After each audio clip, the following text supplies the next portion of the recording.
السلام علیکم۔ بسم اللہ الرحمن الرحیم۔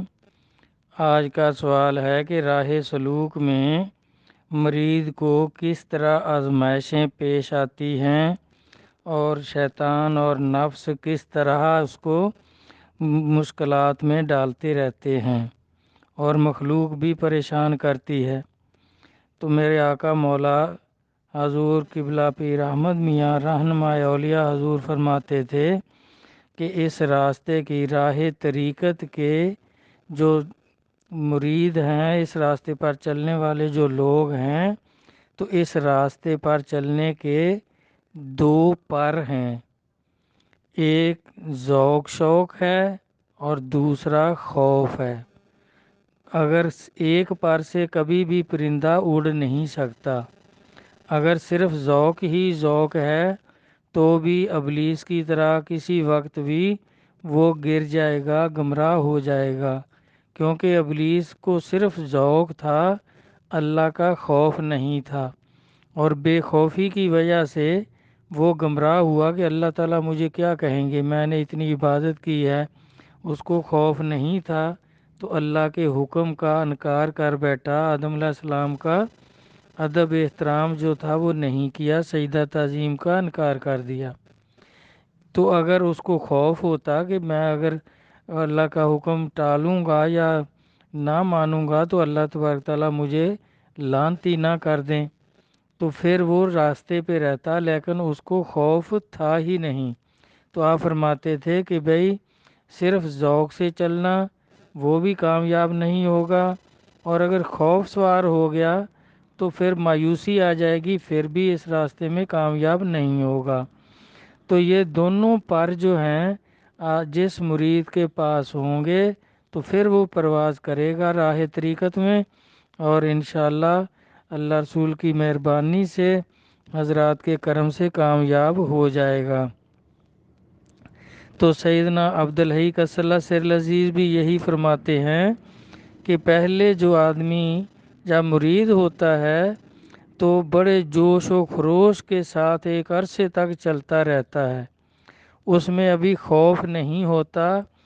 جب نسبت ملتی ہے تو جوش ہوتا ہے، خوب وجد کیفیت ہوتا ہے، محفل سماع میں اس کو بڑا جوش ہوتا ہے۔ اول میں سب لوگ جانتے ہیں، جو پرانے لوگ ہیں وہ دیکھتے ہیں کہ اول میں لوگوں میں کس قدر جوش ہوتا ہے، لیکن ابھی ہوش نہیں ہوتا۔ جب ہوش پیدا ہوتا ہے پھر کچھ ثابت قدمی پیدا ہو جاتی ہے، تو اس وقت مشکل کا سامنا ہوتا ہے۔ دشمن یعنی مخالف لوگ، ابلیس اور نفس جو ہیں، یہ پھر تکلیفیں پہنچانے کے لیے، پریشان کرنے کے لیے کمر بستہ ہو جاتے ہیں اور ہوشیار ہو جاتے ہیں۔ ہر کام، ہر بات میں مخالفت شروع ہو جاتی ہے۔ لوگ بھی طرح طرح کی پریشانی پیدا کرتے ہیں، کبھی کہتے ہیں تو گمراہ ہو گیا ہے، یہ کون سا اسلام ہے کہ قوالی میں ناچتے ہیں لفنگوں کی طرح۔ جو ناچنا، قوالی میں ناچنا یعنی وجد اور کیفیت، جو اللہ کا نور داخل ہونے سے، قلبوں میں جب اللہ کا نور داخل ہوتا ہے تو پھر یہ کیفیت پیدا ہوتی ہے۔ تو کہتے ہیں یہ کون سا دین ہے کہ یہ قوالی میں ناچتے ہیں، ایسے جوان آدمیوں کو نچاتے ہیں، یہ پیر صاحب کیا کر رہے ہیں، یہ تو کوئی شوبدہ بازی ہے یا کوئی جن سوار کر دی ہیں ان کے اوپر۔ حالانکہ اس وجد اور کیفیت کا ثبوت نبی علیہ الصلوۃ والسلام سے ثابت ہے، کیونکہ جب سرکار پر وحی آتی تھی تو نبی علیہ الصلوۃ والسلام پر بھی ایک کیفیت طاری ہوتی تھی۔ آپ کھڑے ہوتے تھے، بیٹھ جاتے تھے، اگر سواری پر ہوتے تو اتر جاتے تھے، کھڑے ہوتے تھے تو بیٹھ جاتے، لیٹ جاتے تھے، اور آپ کے جسم پر ایک کیفیت طاری ہوتی تھی، جسم میں لرزہ پیدا ہو جاتا تھا۔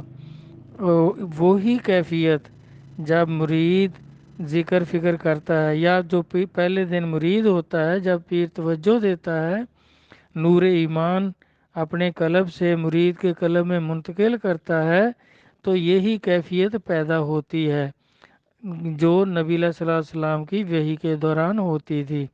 اگر وہ کیفیت پیدا نہ ہو، مرید ہوتے وقت محسوس ہی کچھ نہ ہو، تو پھر ایسے سمجھیں اس کو نور ایمان نہیں ملا جس کی خاطر اس نے بیعت کی تھی، کیونکہ بیعت کرنا رواج نہیں، اس کا مقصد ہے نور ایمان حاصل کرنا۔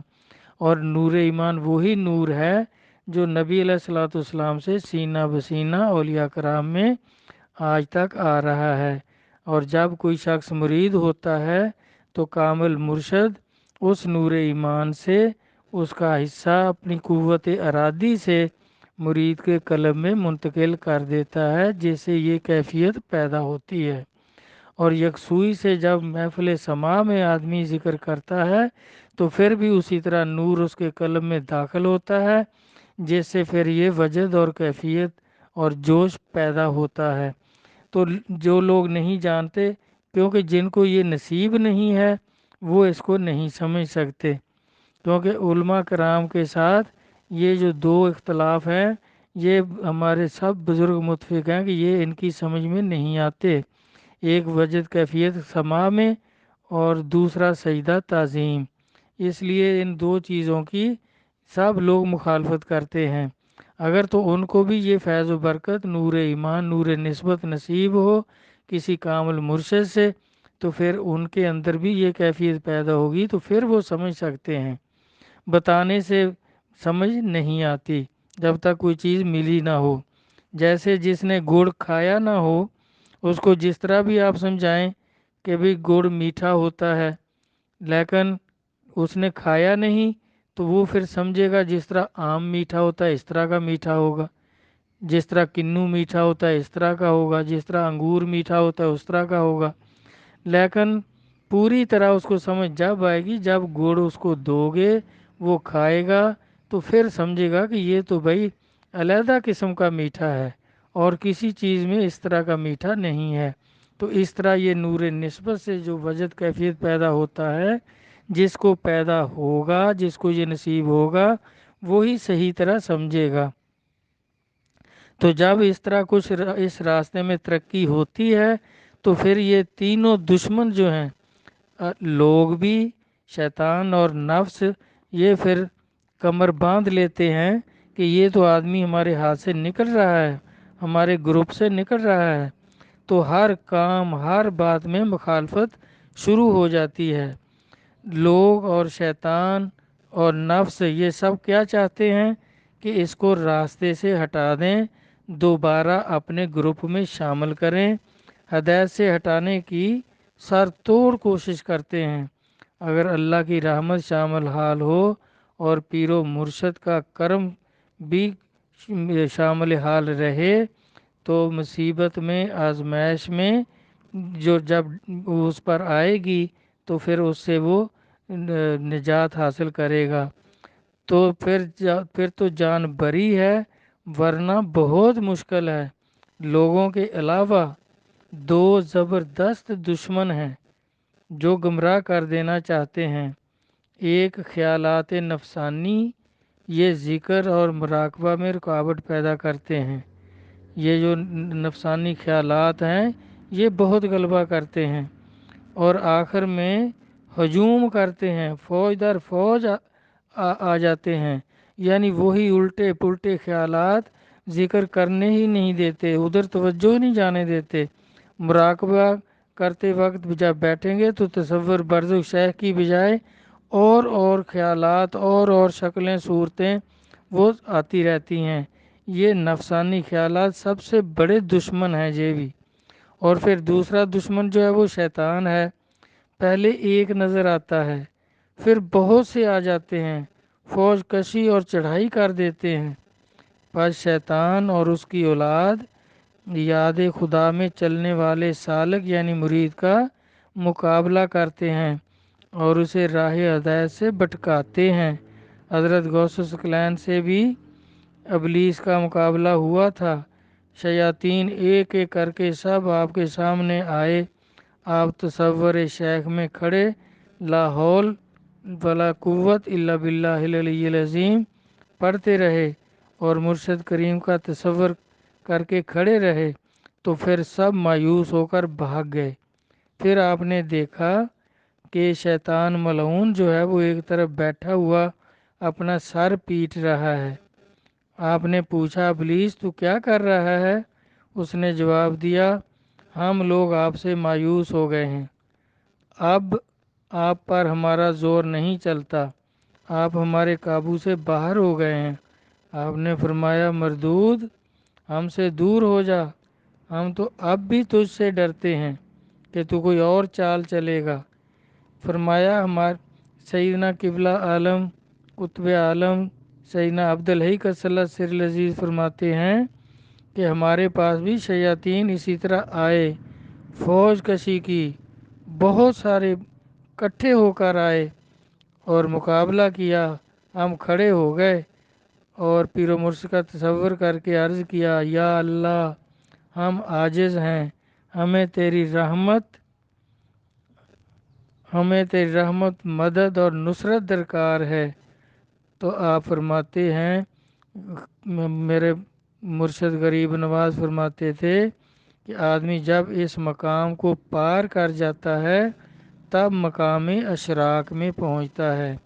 اور مقام اشراق کیا ہے کہ جب پھر یہ نفس سے شیطان سے کچھ نجات ہو جاتی، ورنہ یہ ساری عمر جان نہیں چھوڑتے، لیکن آدمی کا روح جو ہے وہ طاقتور ہو جاتا ہے، اس پر ان کا غلبہ نہیں رہتا۔ پھر کیا ہوتا ہے اس مقام پر پہنچ کر یعنی مقام اشراق پر پہنچ کر پھر آدمی کو کسی منصب پر فائز کیا جاتا ہے، چاہے اس کے ذمہ تبلیغ ہوتی ہے یا پھر جو دوسرے بزرگ جن کے ذمہ تبلیغ نہیں ہوتی دنیاوی کام ہوتے ہیں، یعنی ابدال وغیرہ جس طرح بزرگ ہیں کہ بارش کہاں برسانی ہے، فتح کس ملک کو دینی ہے، اس طرح کے جو کام ہیں اس کو ماحول کو مینٹین رکھتے ہیں، دنیاوی چیزوں کو اس طرح صحیح رکھتے ہیں، کس قوم کو ہرانا ہے اس کے اقبال گرا دیتے ہیں، کس کو فتح دینی ہے اس کا اقبال بلند کر دیتے ہیں۔ پھر اس طرح کی ڈیوٹیاں ان کے ذمہ ہو جاتی ہیں۔ اور 360 جو بزرگ ہیں وہ جب مقام اشراق کو پار کر لیتے ہیں تو پھر ان کے ذمہ تبلیغ لگائی جاتی ہے، دین کی تبلیغ، وہ پھر مرید کر کے نور ایمان فیض و برکت مخلوق کو پہنچاتے رہتے ہیں۔ فتوح الغیب میں غوث اعظم قدس اللہ سر العزیز فرماتے ہیں کہ 3 سال میں ہمارا یہ مقام جو تھا یہ طے ہوا، اور اس مقام میں تلقات قلب، کشف، الہام وغیرہ پھر شروع ہو جاتے ہیں۔ تو انسان کے اختیار میں ہو جاتا ہے کہ اللہ تبارک تعالیٰ سے کچھ عرض کرے اور اللہ تعالیٰ الہام کے ذریعے جواب دے دیں تو پھر اس مقام پر پہنچتا ہے۔ لیکن میرا بھائی آج تو مرید ہوتے ہی یا تو وہ آتے ہی دنیا کی خاطر ہیں، دنیاوی لالچ ہوتے ہیں کہ میری عزت ہو، مجھے پیسہ مل جائے، میری شادی اچھی جگہ ہو جائے، کاروبار بہت بڑا ہو جائے، لوگ میری عزت کریں، جس طرح چاہتے ہیں چاہنے سے کچھ بھی نہیں ہوتا، کیونکہ ابلیس کی بھی یہ خواہش تھی کہ مجھے اللہ اپنا نائب مقرر کرے، تو وہ مقرر نہ ہو سکا، ملعون ہو گیا۔ آدم علیہ السلام نے نہیں چاہا تھا کہ مجھے اللہ اپنا نائب بنائے، تو اللہ تعالیٰ نے پیدا کرنے سے پہلے ہی فرما دیا کہ میں زمین پر اپنا نائب پیدا کرنے والا ہوں۔ تو بھائی یہ خواہش جو ہے یہ دوئی ہے، یہ اللہ کی دشمن ہے، اللہ خواہش کو پسند نہیں کرتے۔ اللہ کی رضا کے لیے جو آدمی اللہ کی عبادت کرے گا تو پیر و مرشد کے صدقے میں وہ اللہ کے قرب میں اللہ کی معرفت کو پہنچ جائے گا، تو پھر تو اس کا مسئلہ حل ہو جائے گا۔ اگر کسی بھی خواہش کے تحت کر رہا ہے کہ مجھے خلافت ہو جائے، مجھے ایسے کچھ بھی چاہتا ہے، تو پھر کچھ بھی نہیں ہوتا، ہدایت پر بھی نہیں رہتا۔ وہ آدمی کچھ وقت سلسلے میں گزارے گا، جوش و خروش بڑا دکھائے گا، بعد میں ایسے ہی جیسا تھا ویسا ہو جائے گا، جدھر سے آیا تھا ادھر ہی چلا جائے گا۔ یہ لوگ ہمیشہ راہ طریقت پر چلنے والے پھر نہیں ہوتے، دنیا کے جو لالچی ہیں۔ تو اللہ تبارک تعالیٰ راہ سلوک عطا فرمائیں، مرشد کامل نصیب فرما دیں، پھر ان کی تعلیم پر ثابت قدم فرما دیں، تو مرشد کے صدقے میں اللہ کی معرفت ضرور نصیب ہوگی۔ اللہ رسول اپنی مہربانی فرمائیں، ان کی مدد شامل حال رہے تو پھر راہ طریقت جو ہے یہ عبور ہو جاتا ہے۔ اللہ تبارک تعالیٰ سمجھ عطا فرمائے، ثابت قدمی عطا فرمائے، آمین۔ اللہ حافظ۔